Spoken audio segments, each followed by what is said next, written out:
to the Kansas City Young Adults BSF podcast. My name is Connor Moylan. And I'm Marissa Moylan. And we're the teaching staff for the Kansas City Young Adults BSF class. Our goal this year is to make Jesus known. That's our goal for the entire BSF class, but it's also the goal of the podcast is to make Jesus known. And we hope to do that using the podcast, taking some extra time going over things so we didn't necessarily have time to go over in the lecture. So we have 2 weeks worth of stuff to talk about, both from Jesus' crucifixion and burial. Which probably the best, especially because the burial chapter was pretty short. Both these lessons were short, so we're going with a combined, going over two weeks worth of different things and questions to talk about. So we'll hop back. You can hop back in your brain to earlier in chapter 19. Did you have anything that you wanted to start talking about, Marissa? Yeah, let's just hop right in. So it says that in John 19, verse 17, it says, carrying his own cross, he went out to the place of the skull. And so, but I didn't think that Jesus carried his own cross. I thought that there was someone that helped him.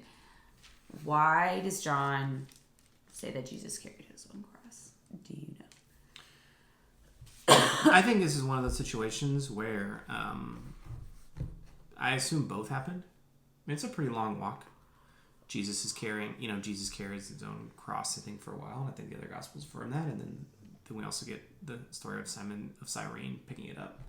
So I think it just is what narrative or, John's big on trying to emphasize that we understand, Jesus, no one made Jesus do this. Mm-hmm. I think that's one of the big takeaways you get from the Gospel.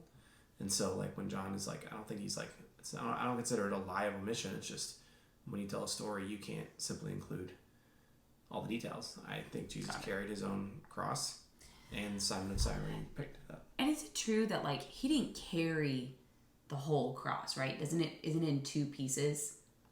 I don't know. Okay. I feel like that's something that they've talked about on a crucifixion or a Good Friday reenactment. Yeah. I mean, the cross was really heavy. Yeah. So it would not surprise me. I mean, that would make some logical sense. I mean, we've been hauling wood around in our backyard and just carrying a stick, just carrying solid wood, or your dad has made a lot of solid wood furniture, and that's just really heavy. Yep. So it would not shock me if carrying your cross, but I think it's more for a narrative purpose that that John is not including Simon because so much of he's trying to show is that Jesus did this willingly and obediently. Okay. Or that would be my guess why that detail doesn't get included. Also maybe he's not on the same, we don't know where they were. Did he follow Jesus the entire time? Did John follow Jesus? Yeah, or is he just kind of watching and seeing him kind of in glimpses as he's going down and I don't know. Yeah. So that's fair. I think I'm a very literal person. So I struggle with this because I want John to tell me literally what happened, but that is not John's job. That's not just not what he does. And Matthew and Mark and Luke do, but they don't at the same.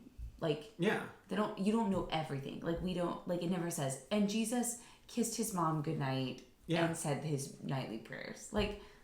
So I think some of those things, just letting that go and realizing that that's okay. That we don't know all those things. Yeah, I mean, I think sometimes we just wish we had a reality show. Yeah. Of Jesus's, especially those 3 years, but even more of that, just to watch every minute of it. We do though. We do? Yeah. It's called The Chosen. The Chosen, yeah. So, but yeah, and I think it's just it's the way that you're going to approach the text. I'm choosing to choose that. If you want to make a story of see, the gospel authors can't even agree. This is clearly a lie. Mm-hmm. That you can take that attack, but we're approaching the text with trust and trying to understand, and I think and knowing that all scripture is God breathed and keeping that in mind too. Yeah. And we know that John was he should have been an English major. Or a Greek major. A Greek major. Yeah, sorry.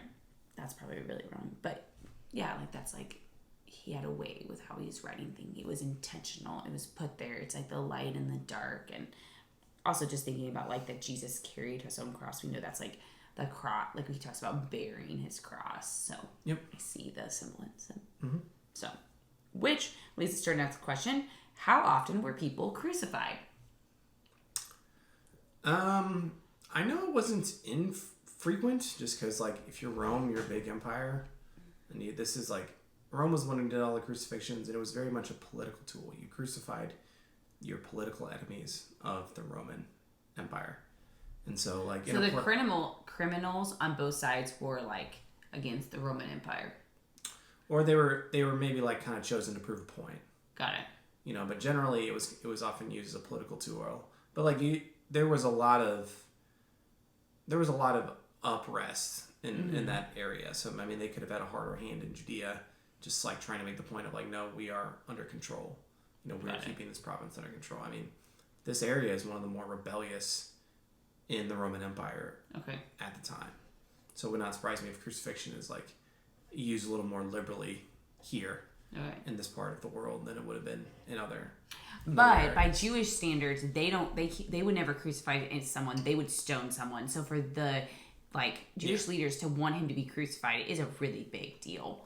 Yeah, I mean, I think they want him to be humiliated and under a curse. I mean, they've got the Deuteronomy in mind. I mean, they want that, and also they in their own twisted way. I mean, we see this next, and the reading we did for this week. They want to not get their hands dirty, right? In a sense, that's what the Romans did. But also, I think the way the laws worked is that, like, the Jews at this time did not have the power of capital punishment. So, like, later in Acts when Stephen gets stoned, right? That's like the Jewish punishment, but I believe that was technically illegal. I don't think they were allowed to, like... Oh, they legally could kill someone? No, I don't think they could. I don't think they were allowed to merit out that type of justice. I think that fell under the purview of Rome. Got it. These people have some ability to do different things, but Rome had some things like, no, this is what we do, and one of the things they're like, no, we decide if someone lives or dies. So that's the other reason they're getting them involved. So when Stephen gets stoned, yes, it's like the more, like, Jewish way to die, but technically they're breaking the law. Okay. The Roman law. What's going on? That's really interesting to think about. It is.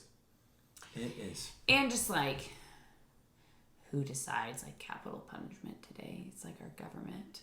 Yeah. As well. So.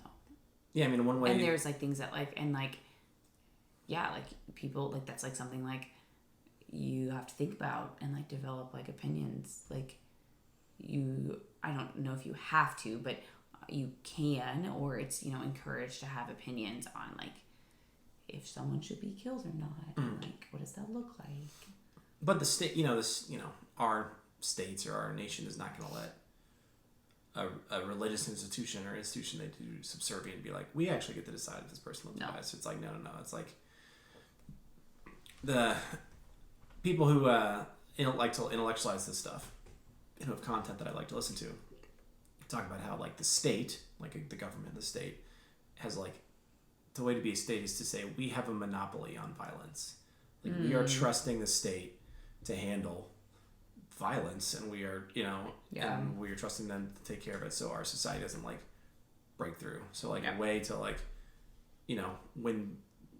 when the state no longer has a monopoly on violence, when anybody can kill anybody, that's when, like, society breaks down. Yeah. That's one way of thinking about it. So, yeah, so they don't... Rome wants to do it because that's how you show you're in charge. Right. It's not violence, it's justice. Yeah. That's a good transition, too. Yep. So, in the text... it says in verse 25 of chapter 19, near the cross of Jesus stood his mother's sister, Mary, the wife of Clopas, and Mary Magdalene. When Jesus saw his mother there and the disciple whom he loved, which we think is Paul, standing nearby. John, not Paul. Paul's not around yet, sorry. He said to his mother, I was just thinking of my nephew, dear woman, here is your son, and to the disciple, here is your mother, John. From that time on, this disciple, John, took her into his home. Where's Joseph? Where's Joseph? Well, my assumption is Joseph is probably dead. That's your assumption? Yeah. I mean, I think it's a pretty safe assumption. I know Joseph was a lot... I mean, I'm understanding Joseph is probably an older man. The culture would have been common for an older... Mary was probably like a teenager. Mm-hmm. And Joseph could have been in his, like, 30s, because that's, like, how old a man was often when he got married to someone much younger. That was not an uncommon arrangement. So, it wouldn't be uncommon for a man in his 60s to have passed by then. Okay. So I think Joseph is probably dead. I think they have, maybe the more interesting question is, where are Jesus' brothers? Yeah. So, because they should be the ones in theory taking care of Mary. Yeah. Yeah. So, I think... But isn't there that text that's like, you will join your wife's house? You'll leave your mother and your father and cleave to your wife. Yeah. Yeah. I think that's more about, you're making the new family. Okay. I know in the tradition was, we see it with, Ruth, of, who's going to be in line to take care of her. Yeah. Okay.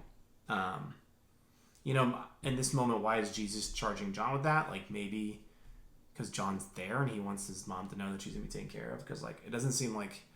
I don't think James really comes to believe in Jesus until later. Yeah. The brother.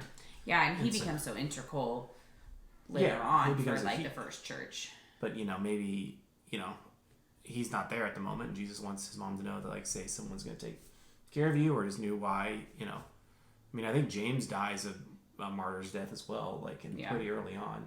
Yeah. So maybe he, Jesus knows all this is going to happen someday, and once, John's going to be around for a long time, wants his mom to care if somebody's going to stick around. I don't think we know why he charges John versus any of the other siblings, or just, is kind of telling John, hey, please take care of her, because, John's...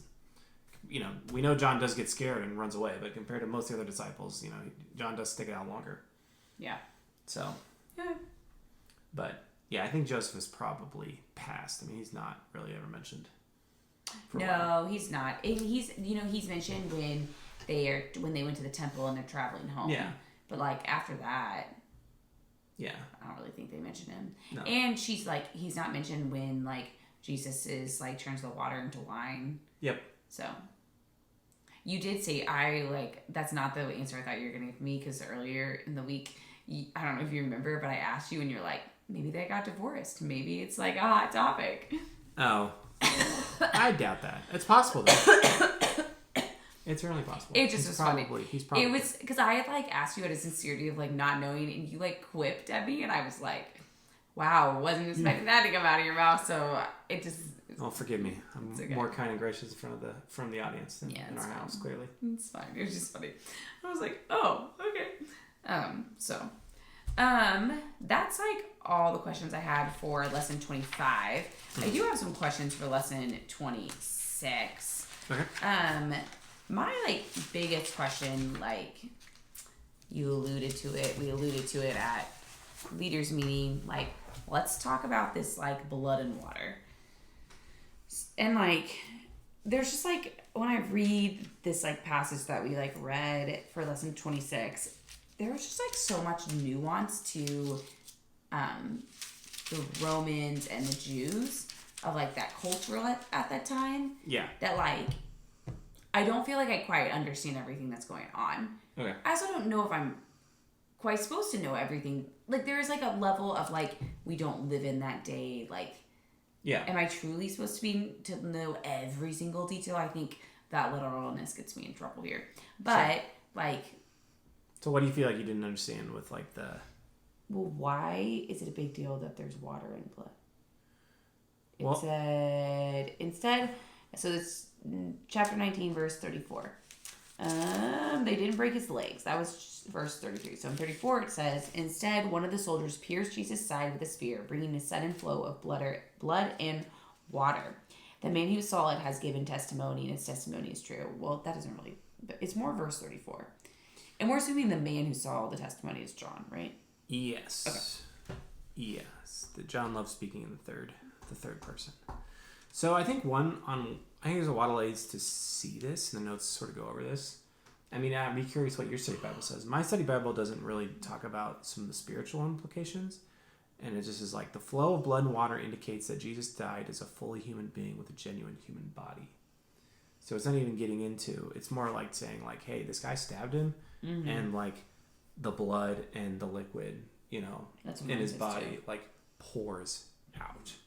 So, and Some people, I know some people who are reading the Bible are going to be really uncomfortable with the fact that, like, does the fluid that comes out of him, is it, like, only water, you know? Like, is it, like, literally water that you could drink? Like, no, probably not. It's probably, it's probably got a different scientific name. But, like, John doesn't know that scientific name. And it could have looked like water. I mean, it seems like Jesus also took some drinks there at the end before he dies, so it could have been something more like that. But just, like, the blood and the liquid just come flowing out of him to be like, no, he's, like, dead. There's no, like, coma. There's no, like, he was acting like he's asleep. Like, if the blood is pouring out of him, that's his life, and it's gone.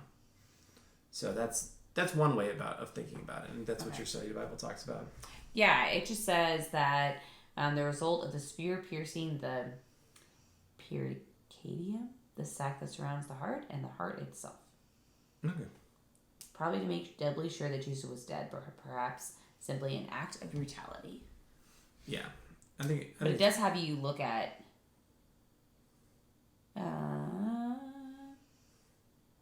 I mean, they just talk more about that he didn't break a bone. Yeah. That's like the Isaiah and Zechariah and the Psalms verse that are referenced there. That makes sense. So I'm comfortable if it's just that, and John's just describing the phenomenon. Yeah, but like sees to the best. he talks like there's like I feel like there's so much correlation that John has that like it doesn't like this feels like. I agree. It just doesn't. I feel like there's like more. Yeah, I mean, I think like the blood.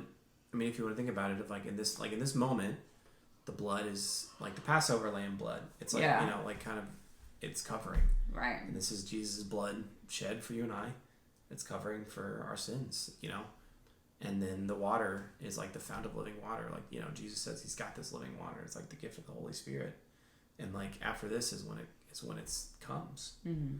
And of like that kind of like the first fruits of like the both, in this moment we both have like the atonement and then the beginning of the the new beginning essentially. And I think I'm comfortable seeing the blood and water interpreted that way. Yeah. And I'm also comfortable with like something miraculous happened with Jesus, like water gushed out in like an abnormal way, in a way you don't see it on most people because he's Jesus. Yeah. And like God wants this to be like remembered and noticed and recorded by John and like pondered over. Okay. So. Okay. I really think either of them seem like perfectly fine and reasonable interpretations that are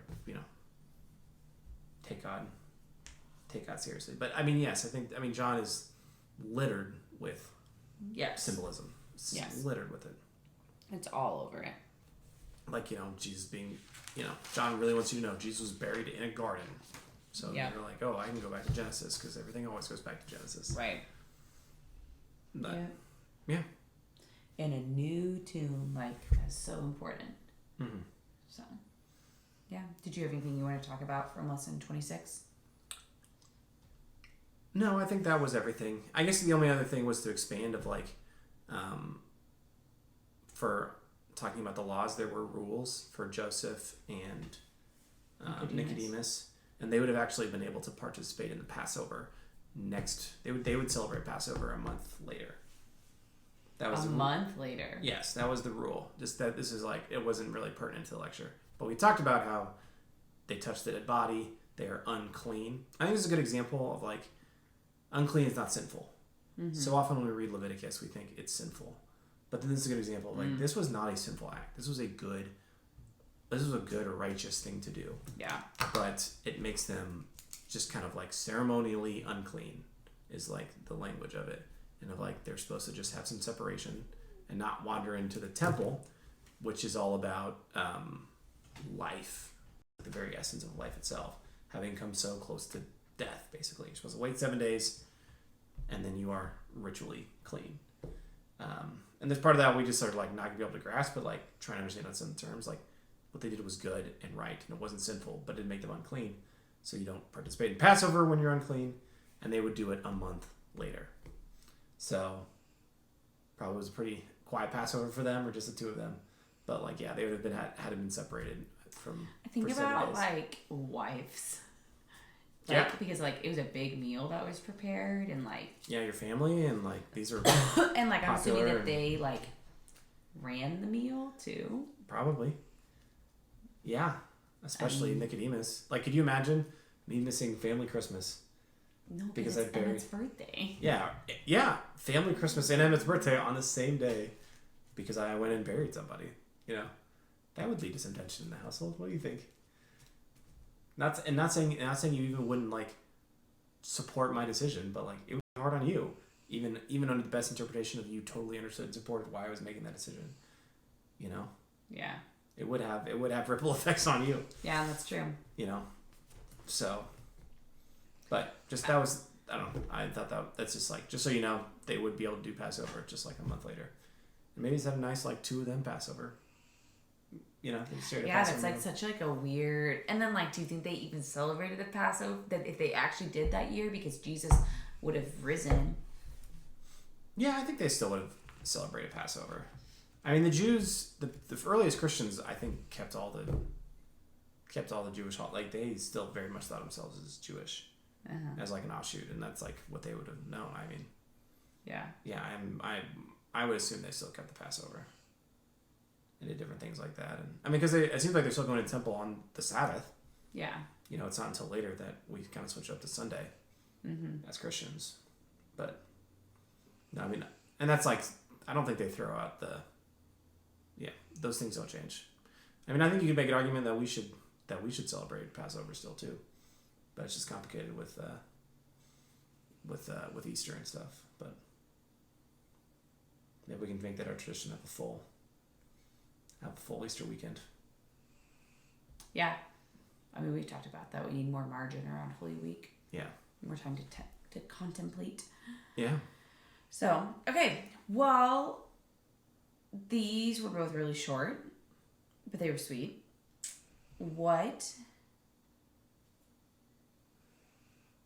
I mean, we know what happens next week.